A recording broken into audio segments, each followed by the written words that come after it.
Hello friends, welcome to शिक्षक prep. तो friends, हम सीटेट एग्ज़ाम की प्रिपरेशन कर रहे हैं, जिसमें आज हमारी क्लास नंबर 38 है। यानी कि आप जानते ही हैं, अभी हमारी प्रीवियस ईयर क्वेश्चन पेपर की सीरीज़ चल रही है, जिसमें हमने ऑलरेडी 37 क्लासेस कर ली हैं और आज की है हमारी क्लास नंबर 38। और फ्रेंड्स, आई होप कि आपको ये सारी क्लासेस बहुत ज़्यादा हेल्प करेंगी एग्ज़ाम में। और आप लोगों के काफ़ी सारे पॉजिटिव कमेंट्स भी आते हैं, तो वो देख करके काफ़ी अच्छा लगता है, क्योंकि आप लोग खुद से भी प्रीवियस ईयर क्वेश्चन पेपर लगाते हैं और यहाँ भी लगा रहे हैं, और आपका कहना है कि आपका पढ़ाया हुआ हमें समझ में आ रहा है। तो अच्छी बात है फ्रेंड्स, आई होप कि आपको ये सारी क्लासेस हेल्प करेंगी एग्जाम में। और देखिए, वैसे तो ये हमारी CDP की क्लासेस हैं, लेकिन ये जो CDP की क्लासेस है ना आपकी, ये आपको हर सब्जेक्ट की पेडागोजी में हेल्प करेंगी, क्योंकि सब्जेक्ट्स की जो पेडागोजी है वो लगभग सेम ही है। ठीक है, आप लोगों ने नोटिस भी करा होगा। तो ये जो हमारी क्लासेस हैं, पेपर 1 पेपर 2 दोनों के लिए रहेंगी। तो चलिए स्टार्ट करते हैं आज की क्लास। और आप जानते ही हैं, कल की क्लास में 17 क्वेश्चन हमारा लास्ट था। आज इससे आगे के क्वेश्चंस को हम कंप्लीट करेंगे। और आप में से जो भी स्टूडेंट्स अभी नए जुड़े हैं आज चैनल पर, तो प्लीज़ चैनल को सब्सक्राइब करके वीडियो को लाइक ज़रूर करें। तो चलिए स्टार्ट करते हैं। और हर डे यानी कि आपकी 6 PM डेली क्लासेस आती हैं, टाइमिंग आपको पता ही है। ठीक है, बाकी आपकी कोई भी क्वेरीज होंगी तो आप कमेंट बॉक्स में पूछ लीजिएगा। और टैग वर्ड से रिलेटेड काफ़ी सारे आपके कमेंट्स आ रहे थे, तो टैग वर्ड्स की जो प्लेलिस्ट है उसकी लिंक मैंने डिस्क्रिप्शन बॉक्स में डाल दी है। और उसके लिए मैंने एक सेपरेट वीडियो भी बनाया था कि आप लोग यूट्यूब पे जाके किस तरीके से सर्च करेंगे टैग वर्ड्स की वीडियोस। आपको इसी चैनल के नाम से करनी है, आपको सारे सब्जेक्ट्स की मिल जाएंगी, क्योंकि सीटेट में आपका previous year question paper plus tag words ये सबसे ज़्यादा इंपॉर्टेंट है। इससे ज़्यादा कुछ भी नहीं है, आप लोग खुद देख पा रहे होंगे। ठीक है, और जब आप एग्ज़ाम देंगे ना, आप खुद ये चीज़ रियलाइज़ करेंगे फ्रेंड्स। और एग्ज़ाम बहुत नज़दीक है, इसलिए प्रिपरेशन आपको करनी ही है। और जैसा कि यहाँ पर हम हमेशा ही करते हैं डेली इवनिंग में, और हर क्लास की तरह आज भी आपको हर क्वेश्चन का डिटेल्ड एक्सप्लेनेशन बताया जाएगा, ताकि उससे आसपास के भी कोई क्वेश्चन आए तो आप उन्हें भी ईजिली सॉल्व कर पाएँ। ठीक है, चलिए आज की क्लास का सबसे पहला क्वेश्चन है आपके सामने। भारतीय समाज की बहुभाषात्मक प्रकृति को स्कूली जीवन की समृद्धि के लिए किस रूप में देखा जाना चाहिए? बहुभाषात्मक प्रकृति यानी कि यहाँ पर बहुभाषा की बात हो रही है, मल्टीलिंगुअलिज्म। आप जानते ही हैं, इंडिया में बहुत सारी लैंग्वेजेस यूज़ होती हैं, क्योंकि एक मल्टीलिंगुअल कंट्री है इंडिया, है ना। तो देखिए, स्कूल में क्या होता है कि अलग अलग बैकग्राउंड के बच्चे आते हैं और हर किसी की लैंग्वेज अलग अलग हो सकती है। कोई हिंदी स्पीकिंग स्टेट से हो सकता है, कोई कन्नड़ बोल सकता है, कोई मलयालम बोलेगा, यानी कि हर किसी की लैंग्वेज अलग अलग होती है। तो ये जो अलग अलग लैंग्वेज है ना, इसके लिए यूज़ किया जाता है बहुभाषिकता वर्ड। तो आपसे क्वेश्चन में ये पूछा है कि ये जो बहुभाषात्मक प्रकृति है, इसको स्कूली जीवन की समृद्धि के लिए किस रूप में देखा जाना चाहिए?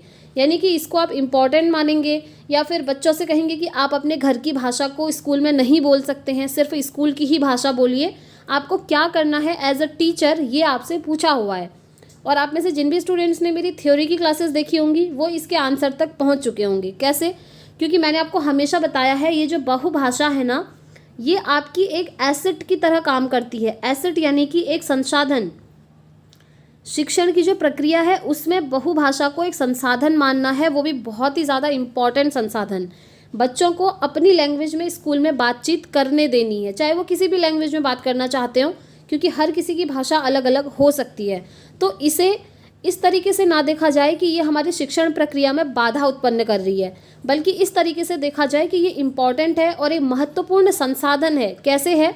जैसे स्कूल में एक बच्चा है जो हिंदी बोल रहा है, वहीं एक बच्चा है जो कन्नड़ में बात कर रहा है। अब जिस बच्चे को हिंदी आ रही है, वो बच्चा इससे कन्नड़ सीख सकता है, और जो बच्चा कन्नड़ में बात कर रहा है, जिसे हिंदी नहीं आती, वो इससे हिंदी सीख सकता है। तो इस तरीके से कहा गया है कि स्कूल में ये जो बहुभाषा है उसको एक महत्वपूर्ण संसाधन के रूप में देखा जाए, जो कि बहुत ही अच्छी बात है।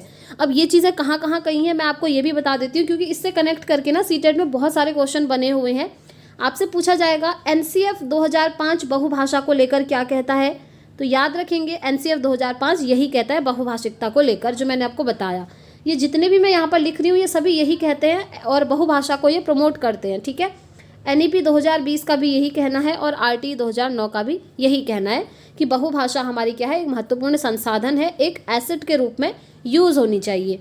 तो अब आप ऑप्शन देखिए, आंसर भी हमको मिल गया है कि इसे एक महत्वपूर्ण संसाधन के रूप में देखना है, या एक महत्वपूर्ण शिक्षण चुनौती के रूप में देखना है, या महत्वपूर्ण समस्या के रूप में देखना है, या फिर महत्वपूर्ण दुविधा के रूप में देखना है। तो आपको पता चल गया कि ये एक महत्वपूर्ण संसाधन है और इम्पॉर्टेंट है, इसको प्रमोट करना है। सो ऑप्शन 1 इस क्वेश्चन का राइट आंसर हो जाएगा। आगे बढ़ते हैं, नेक्स्ट क्वेश्चन। आनुवंशिकता और सामाजिक सांस्कृतिक वातावरण के बीच निरंतर और जटिल क्रिया होने से कौन सा विकास प्रभावित होता है? आपसे पूछा है आनुवंशिकता और सामाजिक सांस्कृतिक वातावरण, यानी कि आपकी हेरिडिटी, जो कुछ गुण होते हैं ना, जो हमें हमारी जीन से मिले होते हैं, पुरानी पीढ़ी से मिले होते हैं, और वो लक्षण पीढ़ी दर पीढ़ी ट्रांसफ़र होते रहते हैं। जैसे आपकी आइज़ का कलर हो गया, आपके हेयर का कलर हो गया, ये सभी हमको हेरिडिटी से मिला है, आनुवंशिकता से मिला है, ठीक है, हमारी पुरानी पीढ़ी से मिला है। तो इसकी बात हो रही है यहाँ पर। और बात हो रही है सामाजिक सांस्कृतिक वातावरण, यानी कि एनवायरनमेंट की बात हो रही है। वो एनवायरनमेंट जब आप जन्म लेते हैं और उसके बाद आपके आसपास का जो वातावरण है, उसकी यहाँ पर बात हो रही है, सामाजिक वातावरण, ठीक है। अब हर किसी का सामाजिक वातावरण भी अलग अलग होता है, क्योंकि हर कोई अलग अलग सोसाइटी में रहता है। हो सकता है किसी के आसपास की जो सोसाइटी है, वहाँ के लोग हैं वो बहुत अच्छे हैं, एक दूसरे को रिस्पेक्ट दे के बातें करते हैं। किसी की सोसाइटी ऐसी हो सकती है जहाँ पर एक दूसरे से कोई मतलब नहीं है, कभी किसी को कोई प्रॉब्लम भी आ जाती है तो हेल्प करने नहीं आते हैं, ऐसा भी हो सकता है। तो हर किसी का वातावरण, सामाजिक वातावरण, ये सब अलग अलग होता है। तो आपसे पूछा है कि आनुवंशिकता और ये जो सामाजिक सांस्कृतिक वातावरण है, इनके बीच में निरंतर और जो जटिल क्रिया है, जब ये होती हैं तो क्या चीज़ें प्रभावित होती हैं, आपसे ये पूछा है, ठीक है। पहला है केवल संज्ञानात्मक, दूसरा है केवल सामाजिक, तीसरा है संज्ञानात्मक और सामाजिक दोनों, और चौथा है शारीरिक, संज्ञानात्मक और सामाजिक दोनों। अब देखिए इसका राइट आंसर क्या होगा? इसका राइट आंसर होगा ऑप्शन 4, शारीरिक भी होगा, संज्ञानात्मक भी होगा और सामाजिक भी होगा। अब देखिए बच्चे का सामाजिक विकास डिपेंड करता है कि उसके आसपास का वातावरण कैसा है, वो जहाँ पर रहता है उसके आसपास की कम्युनिटी कैसी है। जिस तरीके से वो लोग बातचीत करते होंगे वैसे ही बच्चा भी बातचीत करना सीख जाता है, एक छोटा बच्चा है ना। तो बच्चे का जो सामाजिक विकास है, ये तो हमारा एनवायरनमेंट पर पूरी तरीके से डिपेंड करता है, एनवायरनमेंट पर भी और हेरिडिटी पर भी, ठीक है, दोनों चीज़ों पर। नेक्स्ट है संज्ञानात्मक, यानी कि दिमाग, संज्ञान। देखिए जहाँ भी संज्ञान वर्ड आए, मैंने आपको हमेशा बोला है आपका दिमाग सीधे जाना चाहिए कि संज्ञान का कनेक्शन हमारे ब्रेन से है, हमारे दिमाग से है। तो दिमाग से रिलेटेड जितनी भी एक्टिविटीज़ होती हैं उसमें भी हेरिडिटी और एनवायरनमेंट दोनों का इंपॉर्टेंट रोल है। ऐसे ही जो हमारा शारीरिक है, ठीक है, शरीर से रिलेटेड चीज़ें, इसमें भी इनका प्रभाव पड़ता है। तो हम ये कहेंगे कि ये तीनों चीज़ें प्रभावित होती हैं हमारी आनुवंशिकता और सामाजिक सांस्कृतिक वातावरण से। अब देखिए यहाँ पर विकास की बात हो रही है, शारीरिक विकास, संज्ञानात्मक विकास, सामाजिक विकास। अब एक चीज़ यहाँ पर आपको याद रखना है, वुडवर्थ का एक कथन है, नाम लिख लीजिए, वुडवर्थ, ठीक है। वुडवर्थ कहते हैं बच्चे का जो डेवलपमेंट है, विकास है, उसमें हेरिडिटी और एनवायरनमेंट, यानी कि आनुवंशिकता और वातावरण दोनों का बराबर और इम्पॉर्टेंट रोल होता है। और जो बच्चे का विकास है वो आनुवंशिकता और एनवायरनमेंट का गुणनफल होता है। गुणनफल होता है मीन्स इनके बीच में मल्टीप्लाई का साइन आएगा, ठीक है। सीटेट में काफ़ी बार ऐसे भी क्वेश्चन पूछा है कि जो बच्चे का विकास है वुडवर्थ के अकॉर्डिंग वो हेरिडिटी और एनवायरनमेंट का योगफल है। इनटू की जगह, मतलब कि मल्टीप्लाई की जगह आपको प्लस का साइन दे देंगे, कहेंगे इन दोनों का योगफल है। दूसरा ऑप्शन होगा इन दोनों का गुणनफल है। तीसरा होगा कुछ भी नहीं है। चौथा होगा उपरोक्त दोनों। तो आपको ध्यान रखना है यहाँ पर क्या होगा, ये दोनों एक दूसरे के गुणनफल हैं, यानी कि बच्चे का जो डेवलपमेंट होता है उसमें हेरिडिटी और एनवायरनमेंट दोनों का गुणनफल होता है, क्योंकि दोनों का इंपॉर्टेंट रोल होता है, ठीक है, बराबर। इसीलिए इसका और इस क्वेश्चन का राइट आंसर हो जाएगा ऑप्शन 4। ये जो एक्स्ट्रा मैं बताया इसे ज़रूर याद रखिएगा, क्योंकि ये इंपॉर्टेंट फैक्टर है। और जो भी स्टूडेंट्स ऑलरेडी इस सीरीज़ से जुड़े हुए हैं, पहले से सारी क्लासेस अटेंड कर रहे हैं, उन्होंने देखा भी होगा कि ये क्वेश्चन काफ़ी बार आपसे पहले भी पूछ लिया गया है। नेक्स्ट क्वेश्चन पे चलते हैं। आज का नेक्स्ट क्वेश्चन है हमारा, एक बच्चे की कॉपी में विपरीत छवियाँ जैसे दर्पण छवि आदि में लेखन संबंधी गलतियाँ मिलती हैं। इस प्रकार का बच्चा निम्न में से किसका संकेत दे रहा है? किस चीज़ का संकेत दे रहा है? पहला है अधिगम की अक्षमता, दूसरा है कठिनाई से अधिगम, अधिगम में समस्या या अधिगम में असुविधा का। तो देखिए इसका राइट आंसर क्या होगा? इसका राइट आंसर होगा अधिगम में अक्षमता।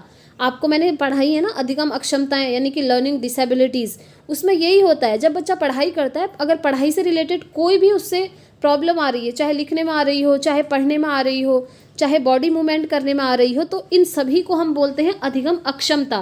ध्यान रखिएगा, अगर पढ़ाई के दौरान बच्चे को कोई भी समस्या आ रही है, कुछ भी वो गलती कर रहा है, चाहे लेखन संबंधी कर रहा है या पढ़ने से रिलेटेड, तो आप कहेंगे उसमें क्या है, अधिगम अक्षमता है, लर्निंग डिसेबिलिटी है। जिसको कुछ हद तक ठीक किया जा सकता है। ठीक है, तो इसका राइट आंसर हो जाएगा ऑप्शन 1। अब यहीं पर आपसे पूछ लेता कि अगर किसी बच्चे को लिखने में दिक्कत आ रही है तो उसके अंदर कौन सी अधिगम अक्षमता है, तो आप क्या कहेंगे? अगर किसी बच्चे को लिखने में दिक्कत आ रही है तो उसके अंदर जो अधिगम अक्षमता है वो क्या है? डिस्ग्राफिया। ठीक है, ये बहुत सारे मैंने आपको सब करवाए हैं, आप देख लीजिएगा, प्लेलिस्ट भी बनी है अलग से अधिगम अक्षमताएं करके, वहाँ पर 10 से 12 अक्षमताएं हैं, वो एक ही बार में आपकी कवर हो जाएंगी। और बाकी जिन स्टूडेंट्स ने नोट्स लिया है उन्होंने तो देखा ही होगा, वहाँ पर नोट्स में सब कुछ मैंने मेंशन किया है। ठीक है, ऐसे आपसे पूछ ले कि अगर किसी बच्चे को पढ़ने में दिक्कत आती है तो उसे कौन सी अधिगम अक्षमता है, तो उसे होगी आपकी डिसलेक्सिया। ठीक है, तो ये क्वेश्चन बने हुए हैं, मैं अपने मन से नहीं कह रही हूँ, आप लोगों ने देखा भी होगा, ये सारे क्वेश्चंस आपके बने हुए हैं। तो इसका राइट आंसर हो गया ऑप्शन 1। आगे बढ़ते हैं, नेक्स्ट क्वेश्चन पे चलते हैं। मूल्यांकन के बारे में निम्नलिखित में से कौन सा कथन सही नहीं है? पहले अच्छे से क्वेश्चन पढ़ना है, कौन सा सही नहीं है, नेगेटिव चीज़ पूछी है। ठीक है, अब देखिए, पहला है सीखने के लिए मूल्यांकन सीखने सिखाने की प्रक्रिया के पहले, दौरान और बाद में होना चाहिए। जी हाँ, बिल्कुल, अगर आप बच्चे का मूल्यांकन कर रहे हैं तो जब उसको पढ़ा रहे हैं उसके बीच में भी होना चाहिए, उससे पहले भी आप कर सकते हैं और पढ़ाने के बाद में भी कर सकते हैं। सेकंड है सीखने के लिए मूल्यांकन रचनात्मक मूल्यांकन पर केंद्रित होना चाहिए। जी हाँ, बिल्कुल, रचनात्मक मूल्यांकन क्या होता है, मैंने आपको सब थ्योरी की क्लासेस करवाई हैं, एक बार ज़रूर देखिएगा, फिर भी मैं आपको यहाँ पर जो जो क्वेश्चन आएंगे सभी को एक्सप्लेन करते हुए चलूँगी। रचनात्मक मूल्यांकन क्या होता है? रचनात्मक मूल्यांकन होता है फॉर्मेटिव असेसमेंट इंग्लिश में, जिसको हम शॉर्ट में FA कहते हैं। FA क्या होता है? आपने देखा होगा, जब आप एकेडमिक्स में पढ़ते हैं तो आपके यूनिट टेस्ट वगैरह होते हैं। ठीक है, एक साल में 4-5 बार वो यूनिट टेस्ट हो जाते हैं, तो उन्हीं को हम बोलते हैं रचनात्मक मूल्यांकन। उसमें क्या होता है? सीखने के लिए मूल्यांकन किया जाता है। यहाँ पर जब बच्चे का टेस्ट लिया जाता है, मूल्यांकन किया जाता है, तो ये पता लगता है कि बच्चे ने कितनी चीज़ें अचीव करी हैं, बच्चे को क्या क्या चीज़ें समझ में आ रही हैं, कहाँ पर उसे कोई चीज़ समझ में नहीं आ रही है। कोई चीज़ समझ में नहीं आ रही है तो उसका पता लगाया जाता है कि बच्चे को ये चीज़ समझ में क्यों नहीं आ रही है, उसने कितनी प्रोग्रेस कर ली है, ये पता लगाया जाता है। यानी कि लर्निंग के प्रोसेस से रिलेटेड जो भी कठिनाई बच्चे को आ रही है उसका यहाँ पर पता लगाया जाता है। इसी को हम बोलते हैं सीखने के लिए मूल्यांकन, यानी कि उसमें आप इम्प्रूव करेंगे और बच्चा उसके बाद और भी बेहतर कर सकता है। ठीक है, वहीं एक मूल्यांकन होता है आपका संकलनात्मक या योगात्मक मूल्यांकन, जिसे हम कहते हैं समेटिव असेसमेंट, और शॉर्ट में कहते हैं ऐसे। ऐसे क्या होता है? ये एक ऐसा मूल्यांकन होता है जो साल के अंत में होता है, जैसे आपके एनुअल एग्जाम, जहाँ पर सिर्फ आपको रिजल्ट देकर पास या फेल घोषित कर दिया जाता है, वो आपका समेटिव असेसमेंट होता है। ठीक है, ध्यान रखेंगे, डिफरेंस दोनों में यही है। अब देखिए, ये दोनों तो ऑप्शन बिल्कुल सही है। थर्ड ऑप्शन है मूल्यांकन की प्रक्रिया गतिक होनी चाहिए। एंड फोर्थ है मूल्यांकन में मानकीकृत उपकरणों के उपयोग पर ध्यान केंद्रित करना चाहिए। जी नहीं, ज़रूरी नहीं है कि मूल्यांकन में आप सिर्फ स्टैंडर्डाइज्ड इंस्ट्रूमेंट ही यूज़ करेंगे। मूल्यांकन करने के बहुत सारे अलग अलग वेज होते हैं, अलग अलग तरीके होते हैं। अगर आपको मूल्यांकन करना है तो कैसे भी कर सकते हैं, जैसे आप टेस्ट ले लीजिए, पेन पेपर टेस्ट, आप डिबेट कंपटीशन रख लीजिए, आप स्पोर्ट्स वगैरह रखवा लीजिए। उससे आपका जो सह शैक्षिक पक्ष होता है, यानी कि पढ़ाई से बाहर की दुनिया में जो चीज़ें वो करता है, खेल कूद वगैरह, उसका भी आप मूल्यांकन कर सकते हैं। तो ज़रूरी नहीं है कि आप सिर्फ मानकीकृत उपकरण का ही यूज़ करेंगे और ये कह रहा है कि सिर्फ उसी में ध्यान केंद्रित करेंगे, ऐसा नहीं है। और यही इसका राइट आंसर हो जाएगा, क्योंकि क्वेश्चन में पूछा है कि कौन सा सही नहीं है। ठीक है, तो फोर्थ ऑप्शन यहाँ पर सही नहीं है, तो ये इसका राइट आंसर हो जाएगा। आगे बढ़ते हैं, नेक्स्ट क्वेश्चन पे चलेंगे, जो कि आपका जीन पियाजे से पूछा है। सुरेश ने विद्यालय के दोस्तों के साथ पिकनिक पर जाने की योजना बनाई। उसने श्याम के साथ योजना की चर्चा की, ठीक है, जो इससे सहमत नहीं हुआ। श्याम सोचता है कि नियमों को बहुमत के अनुसार संशोधित किया जाता है। पियाजे द्वारा इस प्रकार असहमत होने की प्रक्रिया को निम्न में से किससे संदर्भित किया गया है? पहला है संज्ञानात्मक अपरिपक्वता, दूसरा है प्रतिक्रिया, तीसरा है सहयोग की नैतिकता और चौथा है विषम तांत्रिक नैतिकता। अब देखिए, वो यहाँ पर श्याम क्या सोच रहा है कि नियमों को बहुमत के अनुसार संशोधित किया जाना चाहिए, इसीलिए श्याम जो है खुद से यहाँ पर उसको लेकर सहमत नहीं है। तो जीन पियाजे के द्वारा ये जो श्याम असहमत है, ये किससे संदर्भित होता है? तो इसका सीधा राइट आंसर हो जाएगा, ये है सहयोग की नैतिकता से। ठीक है, क्योंकि वो चाहता है कि सभी लोग मिल करके बहुमत के अनुसार ये डिसाइड किया जाए कि सब लोग कहाँ जाना चाहते हैं, पिकनिक पे। इसी को कहते हैं सहयोग, एक दूसरे का सपोर्ट करना, है ना, यही चीज़ होती है। तो ये इसका राइट आंसर हो जाएगा सहयोग की नैतिकता। आगे बढ़ते हैं, नेक्स्ट क्वेश्चन पे चलेंगे। देखिए पियाजे से रिलेटेड बहुत सारे क्वेश्चन आपके बन जाते हैं। एक मैं आपको यहाँ पर एक्स्ट्रा में बता देती हूँ, चलिए, जो कि बहुत बार आपसे पूछा हुआ है।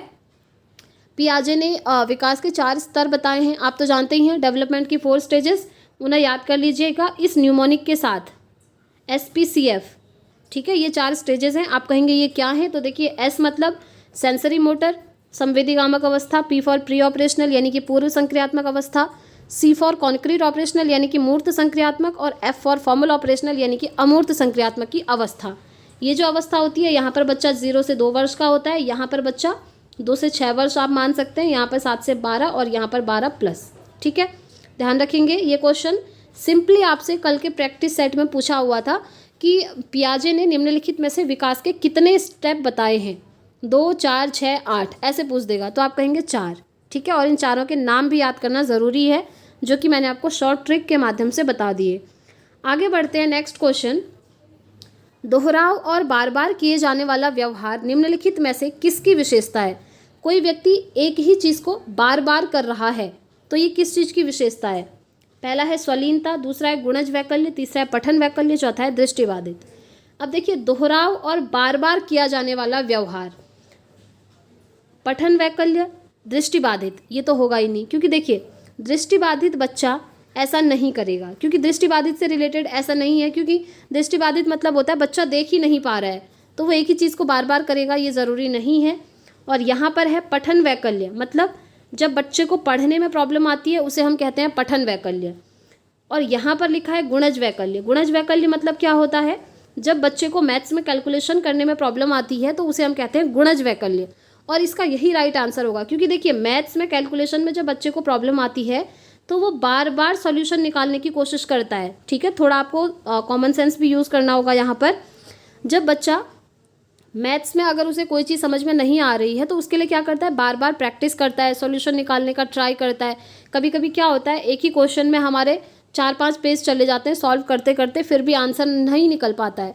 तो रीज़न यही होता है कि वो हमको समझ में नहीं आई चीज़, तो इसमें हम क्या करते हैं, बार बार ट्राई करते हैं, प्रैक्टिस करते हैं क्वेश्चन का आंसर निकालने की। तो यही है आपका गुणज वैकल्य, ठीक है। और अगर हम स्वलीनता की बात करें तो देखिए स्वलीनता को हम इंग्लिश में बोलते हैं ऑटिज्म, ध्यान रखिएगा, इसको इंग्लिश में बोलते हैं ऑटिज्म। ये भी एक अधिगम अक्षमता है। इसमें क्या होता है, इसमें बच्चा सोशल नहीं हो पाता। सोशल नहीं हो पाता मतलब लोगों से कम्युनिकेट करना वो पसंद नहीं करता है, लोगों से बातचीत करना वो पसंद नहीं करता है। वो सोचता है कि मैं अकेले ही रहूं, अकेले से ही वो बातचीत करता है और खुद में ही खुश रहता है। आपने देखा होगा ऐसे बहुत सारे लोग होते हैं जो पढ़ाई करते हैं मेनली, वो भी काफ़ी सारे लोग ऐसे होते हैं जो समाज में जाना पसंद नहीं करते हैं। उन्हें ये पसंद होता है कि बस वो एक कमरे में बैठे रहें, अपनी पढ़ाई करें और किसी से कोई मतलब नहीं, समाज से कोई मतलब नहीं है, कौन उससे क्या कह रहा है, समाज में जाना चाहिए, उठना है, बैठना है, कुछ नहीं, ठीक है। तो बच्चा जो है सोशल नहीं होता है और ना ही वो लोगों से कम्युनिकेट करने में कंफर्टेबल होता है, यानी कि वो कम्युनिकेशन नहीं कर पाता, लोगों से बातचीत नहीं करता है।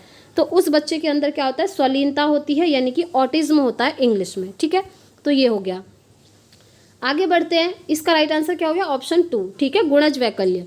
नेक्स्ट क्वेश्चन, अधिगम के संदर्भ में निम्नलिखित में से कौन सा कथन सही है? पहला है छात्र सबसे अच्छा तब सीखते हैं जब वे सांस्कृतिक रूप से अप्रासंगिक गतिविधियों में भाग लेते हैं। दूसरा है सार्थक गतिविधियों में भाग लेने पर छात्र सबसे अच्छा सीखते हैं। तीसरा है छात्र सबसे कम तब सीखते हैं जब वो सांस्कृतिक रूप से प्रासंगिक गतिविधियों में भाग लेते हैं। और चौथा है विद्यार्थी सबसे कम सीखते हैं जब वो सार्थक गतिविधियों में भाग लेते हैं। अब देखिए कितना इजी है, बस आपको समझना है कौन सा कथन सही है। कह रहा है, पहले में कह रहा है छात्र तब सीखते हैं जब वो सांस्कृतिक रूप से अप्रासंगिक गतिविधियों में वो भाग लेंगे तो सीख ही नहीं पाएंगे। वो गतिविधियाँ प्रासंगिक होनी चाहिए, यानी कि बच्चे की लाइफ से कनेक्टेड होना चाहिए, जिसमें बच्चा खुद को कंफर्टेबल फील करवा पाए, ठीक है। सेकंड है सार्थक गतिविधियों में भाग लेने पर छात्र सबसे अच्छा सीखते हैं। ये बिल्कुल सही है। सार्थक गतिविधियाँ वो गतिविधियाँ जिसमें बच्चा खुद भी इन्वॉल्व होता है, जिसमें बच्चा करके सीखता है, लर्निंग बाय डूइंग, करके सीखना। और ये कॉन्सेप्ट किसने दिया था, ये दिया था जॉन डीवी ने, लिख लीजिए, ये भी काफ़ी बार पूछा है। करके सीखना की बात करते हैं जॉन डीवी। और कोई भी जो क्रियाकलाप है वो सार्थक तब माना जाता है जब बच्चा खुद से उस काम को करके सीख रहा है। जैसे एक्सपेरिमेंट्स वगैरह करवाते हैं ना, बच्चों को लैब में ले जाते हैं, बच्चे खुद से एक्सपेरिमेंट करते हैं, तो वो सारी एक्टिविटीज़ क्या होती है, हमारी सार्थक होती हैं। तो जब बच्चा खुद से कोई चीज़ें करके सीखता है तो कहा जाता है कि वो सबसे अच्छा सीख सकता है, क्योंकि वो खुद के अनुभवों से सीख रहा है। ठीक है, तो सेकंड ऑप्शन इसका राइट हो जाएगा। आगे बढ़ते हैं, नेक्स्ट क्वेश्चन। जीन पियाजे द्वारा प्रस्तावित चरण और उसकी विशेषताओं के संदर्भ में सही सुमेलित युग्म का चयन कीजिए। अभी मैंने आपको बताई थी ना ऊपर 4 चरण जीन पियाजे ने विकास के जो बताए हैं, जिसमें सबसे पहला संवेदी गामक, वही जो एस था, SPCF, फिर से याद करिए, सेंसरी मोटर जिसे हम संवेदी गामक कहते हैं, उसे हम संवादी चालक अवस्था भी कहते हैं। सेकंड पूर्व संक्रियात्मक, वही आपका प्री ऑपरेशनल, ऐसे ही थर्ड और फोर्थ भी दिया हुआ है। तो आपसे पूछा है कि कौन सा युग्म सही है, यानी कि कौन सी स्टेज में कौन से लक्षण बच्चे के अंदर आते हैं। पहला है संवेदी चालक अवस्था में मानसिक प्रहस्तन से जूझना। दूसरा है पूर्व संक्रियात्मक में बच्चा वस्तु स्थायित्व का गुण आता है। जी नहीं, सेकंड नहीं होगा, क्योंकि वस्तु स्थायित्व का गुण पूर्व संक्रियात्मक में नहीं बल्कि संवेदी चालक में आ जाता है।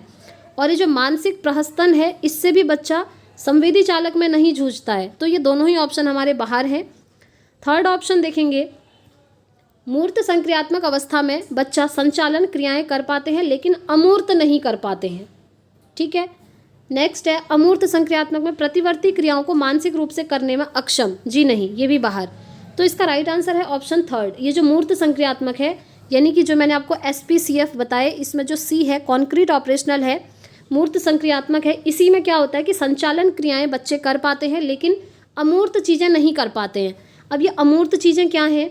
देखिए, अमूर्त चीज़ें वो चीज़ें होती हैं जो चीज़ें हमारे सामने में नहीं होती हैं, जिन्हें हम देख नहीं सकते हैं, जिन्हें हम टच नहीं कर सकते, जिन्हें हम फील नहीं कर सकते, जो सिर्फ हमारे ख्यालों में होती हैं, यानी कि हमारी कल्पनाओं में होती हैं, हमारी इमेजिनेशन कर सकते हैं हम सिर्फ उस चीज़ को लेकर, पर वो हमारे सामने नहीं होती हैं, वो अमूर्त चीज़ें होती हैं। और जैसे अभी आप लोग अपनी पढ़ाई कर रहे हैं, अभी आप सोच रहे हैं कि मेरा CTET क्वालिफाई होगा, फिर गवर्नमेंट जॉब का एग्ज़ाम दूंगी या दूंगा, फिर मेरा वो क्वालिफाई हो जाएगा। तो अभी आप क्या कर रहे हैं? सिर्फ कल्पना कर रहे हैं, इमेजिन कर रहे हैं। ठीक है, यही चीज़ें होती हैं अमूर्त चीज़ें। और मूर्त चीज़ें क्या होती हैं? मूर्त चीज़ें वो चीज़ें होती हैं जो हमारे सामने होती हैं, उस चीज़ के लिए जब हम सोच रहे होते हैं, जिसे हम टच भी कर सकते हैं, फील भी कर सकते हैं। जैसे अभी आपके सामने कोई बुक खुली होगी, बुक को आप देख भी पा रहे हैं, टच भी कर पा रहे हैं, है ना, तो वो आपके लिए क्या है? मूर्त वस्तु है। तो ये होता है आपका मूर्त संक्रियात्मक। तो इसका राइट आंसर हो जाएगा ऑप्शन थर्ड, क्योंकि ये जो सही बात है कि इसमें अमूर्त चीज़ों को लेकर बच्चा नहीं सोच पाता है, इसमें सिर्फ मूर्त चीज़ों को लेकर बच्चा सोचता है, और अमूर्त चीज़ों के बारे में ये जो फोर्थ है इसमें बच्चा सोचता है, लेकिन इसमें ऐसा दिया नहीं है, इसीलिए इसका राइट आंसर हो जाएगा ऑप्शन थर्ड। आगे बढ़ते हैं, नेक्स्ट क्वेश्चन। 7वीं कक्षा के मूक बाधित विद्यार्थी, मूक बाधित विद्यार्थी मतलब जो बच्चे बोल नहीं पाते हैं। ठीक है, पहला है उनके साथ सामान्य रूप से व्यवहार करना चाहिए। दूसरा है उनके साथ कक्षा में विशेष व्यवहार करना चाहिए। तीसरा है उनको निचले स्तर के कार्य हेतु प्रेरित करना चाहिए। चौथा है शिक्षा व्यवस्था सामान्य विद्यार्थियों के साथ नहीं करनी चाहिए। अब आप याद करिए, मैंने आपको समावेशी शिक्षा का कॉन्सेप्ट पढ़ाया है, इंक्लूसिव एजुकेशन, जहाँ पर कहा है कि सभी बच्चों को एक साथ पढ़ाना है और एक समान दृष्टि से देखना है, उनके बीच में कोई भी भेदभाव नहीं करना है, चाहे भाषा को लेकर वो अलग अलग हों, चाहे वो उनकी संस्कृति अलग हो, चाहे कुछ भी उनमें डिफरेंस हो, लेकिन जब बच्चा स्कूल में आ गया है तो सभी को एक साथ बिठाकर पढ़ाएंगे और सभी में कोई भी भेदभाव नहीं किया जाएगा, यानी कि सभी के लिए शिक्षा के समान अवसर दिए जाएंगे। ठीक है, तो अब आप अपने आंसर तक पहुंच गए होंगे। इसका आंसर क्या होगा कि जो ये मूक बाधित विद्यार्थी हैं, जो बोल नहीं पाते हैं, उनको सामान्य बच्चों के जैसे ट्रीट करना है और सामान्य बच्चों के जैसा ही उनके साथ व्यवहार करना है। ठीक है, उनको आप कुछ ऐसा नहीं बोल सकते कि आप बोल नहीं सकते हैं, आप अलग बैठ जाओ, आपको हम दूसरी क्लास में पढ़ाएंगे, ऐसी चीज़ें नहीं करनी है, बल्कि उनको सामान्य बच्चों के साथ ही पढ़ाना है। ठीक है, तो इसका राइट आंसर हो जाएगा ऑप्शन 1। आगे बढ़ते हैं, नेक्स्ट क्वेश्चन। वह अधिगम जो बालक में किसी वस्तु या घटना को एक वर्ग के रूप में अनुक्रिया करने के लिए संभव बनाता है, वह क्या कहलाता है? पहला है विभेदात्मक अधिगम, दूसरा है संप्रत्यय अधिगम, तीसरा है शाब्दिक साहचर्य अधिगम और चौथा है समस्या समाधान अधिगम। तो देखिए, बालक में किसी वस्तु या घटना को एक वर्ग के रूप में अनुक्रिया करने के लिए संभव बना रहा है, दैट मीन्स उसमें क्या है? संप्रत्यय अधिगम है। ठीक है, एक कॉन्सेप्ट वो क्रिएट कर पा रहा है, तो इसका राइट आंसर हो जाएगा ऑप्शन 2। अगर विभेदात्मक की हम बात करें तो यहाँ पर चीज़ों में विभेद करना स्टार्ट कर देता है बच्चा। ठीक है, डिफ्रेंशिएट, तो ये यहाँ पर क्वेश्चन में पूछा नहीं है। इसका राइट आंसर हो जाएगा संप्रत्यय अधिगम यानी कि कॉन्सेप्चुअल लर्निंग। आगे बढ़ते हैं, नेक्स्ट क्वेश्चन। बच्चों के बारे में निम्नलिखित कथनों में से किस कथन से वाइगोत्स्की सहमत हैं? वाइगोत्स्की को याद करिए, मैंने आपको बहुत बार बताया है, जहाँ भी वाइगोत्स्की का नाम आए आपके दिमाग में आना चाहिए HCl। ये HCl क्या है? ये HCl है जिसको वाइगोत्स्की सबसे ज़्यादा महत्व देते हैं।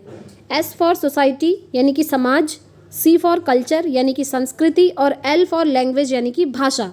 अब जब भी आपसे क्वेश्चन वाइगोत्स्की से रिलेटेड पूछा हो और ऑप्शन में दिया हो कि वो समाज को या संस्कृति को या भाषा को या सामाजिक अंतःक्रिया को महत्व दे रहे हैं, तो बस उसी आंसर पे सीधे टिक कर देना है, उसी ऑप्शन पे। ठीक है, वो बिल्कुल आपका सही हो जाएगा। ये ट्रिक थी, मैंने आपको ट्रिक बताई थी। तो पहला है, बच्चों की सोच को प्रयोगशाला में जानवरों पर प्रयोग के द्वारा समझा जा सकता है। ऐसा उन्होंने बिल्कुल भी नहीं कहा है। उन्होंने कहा है बच्चे को आप छोड़ दो समाज में वो खुद ही इंटरेक्शन करेगा लोगों से और खुद ही सीख लेगा। ठीक है। सेकंड है, बच्चे जन्म से शैतान होते हैं और उनको दंड देकर नियंत्रित किया जाता है। जी नहीं, दंड के बिल्कुल विरोधी हैं वाइगोत्स्की। थर्ड है, बच्चे अपने साथियों और वयस्कों के साथ सामाजिक अंतर संबंधों से सीखते हैं। मिल गया ना आपको अपना आंसर, इसीलिए मैंने आपको न्यूमोनिक भी बताया था HCl। अब आप ध्यान रखेंगे ना, तो यहाँ पर ये क्या कह रहा है कि बच्चे और अपने साथी और जो अडल्ट हैं उनसे बड़े हैं, उन सभी के साथ बच्चा क्या करता है? सामाजिक अंतर संबंध बनाता है, यानी कि सामाजिक अंतःक्रिया करता है, आपस में इंटरेक्शन करता है और उसी से वो सीख पाता है। यही चीज़ यहाँ पर लिखी हुई है। ठीक है, तो ये इसका राइट आंसर हो जाएगा। और देखिए, ये जो मैं आपको बीच बीच में ट्रिक बता रही हूँ ना, ये आपको बहुत हेल्प करेंगी फ्रेंड्स। आप ना ऑप्शन देखकर ही आंसर तक पहुँच जाएंगे। जैसे अभी वाइगोत्स्की में HCl याद रखना था, आंसर मिल गया। आपको जीन पियाजे में SPCF याद रखना है, आंसर मिल जाएगा। और इससे भी ईजी मेथड तो मैंने आपको टैग वर्ड्स में समझाई हुई है सारे सब्जेक्ट्स की, CDP की ही नहीं बल्कि even Hindi, English, maths, EVS, Sanskrit, जितने भी सब्जेक्ट्स हैं, पेपर 1, पेपर 2, सभी के टैग वर्ड्स आपको मिल जाएंगे। लिंक एक डिस्क्रिप्शन बॉक्स में है फ्रेंड्स, एक बार आप जरूर चेकआउट कीजिएगा, आपको वहाँ से बहुत हेल्प मिलेगी, बिलीव मी। तो इसका राइट आंसर हो जाएगा ऑप्शन थर्ड। ठीक है, आगे बढ़ते हैं, नेक्स्ट क्वेश्चन। और आज का ये हमारा सेकेंड लास्ट क्वेश्चन है, सामाजिकरण के द्वितीय कारक कौन कौन से हैं? CTET का फेवरेट क्वेश्चन और काफ़ी बार आपसे पूछा जा चुका है कि द्वितीय कारक कौन कौन से हैं। ठीक है, पहला है किताबें और पत्रिकाएं, दूसरा है निकट परिवार, तीसरा है स्कूल और चौथा है मीडिया। तो देखिए, हमेशा याद रखिएगा, बच्चे का जो सामाजिकरण होता है उसका जो प्राथमिक कारक होता है वो होता है आपका परिवार। ये तो प्राथमिक कारक है, और आपसे क्वेश्चन में द्वितीय कारक पूछा है तो ये तो हो गया बाहर। ठीक है, क्योंकि बच्चे का जो सामाजिकरण है, सोशलाइजेशन है, सबसे पहले परिवार में होता है, तो ये ऑप्शन तो इसका सही नहीं होगा। फिर अब देखिए, अगर ये कूट यहाँ पर नहीं दिया होता तो ये ऑप्शन भी आपको ऐसे नहीं मिलते, क्योंकि अगर द्वितीय कारक की हम बात करते हैं ना, तो वहाँ पर या तो आपको किताबें और पत्रिकाएं दिया होगा, या मीडिया दिया होगा, या स्कूल दिया होगा, ये सभी आपके द्वितीय कारक होते हैं। या आपका पास पड़ोस दिया होगा, वो भी आपका द्वितीय कारक है। यानी कि परिवार को छोड़कर जो भी ऑप्शन आपको दिए होंगे, ध्यान रखिएगा, वो सब आपके द्वितीय कारक के अंदर आ जाते हैं। ठीक है, द्वितीयक। अब परिवार क्योंकि पहला हो गया, तो ये सब आपके द्वितीयक हो गए। तो इसका राइट आंसर क्या हो जाएगा? Option 1, 3rd and 4th। ये जो आप थर्ड ऑप्शन में देख रहे हैं ना, 1st, 3rd एंड 4th, ये इसका बिल्कुल सही आंसर हो जाएगा। क्यों? क्योंकि मैंने आपको बताया बच्चे के सामाजिकरण का प्राथमिक कारक परिवार, तो इसको आप साइड कर दीजिए। और द्वितीय कारक पूछा है तो परिवार को छोड़कर जितने भी ऑप्शन आपको मिलेंगे, चाहे मास मीडिया पूछा हो, चाहे किताबें दिया हो, चाहे स्कूल दिया हो, चाहे पास पड़ोस दिया हो, तो ध्यान रखिएगा ये सब आपके द्वितीय कारक के अंदर आ जाते हैं बच्चे के सामाजिकरण में। तो इसका राइट आंसर हो जाएगा ऑप्शन 3rd। और देखिए, ये मैंने आपको इसलिए इतनी बार बता दिया क्योंकि स्टार मार्क कर लीजिए, बहुत ज़्यादा इंपॉर्टेंट क्वेश्चन है।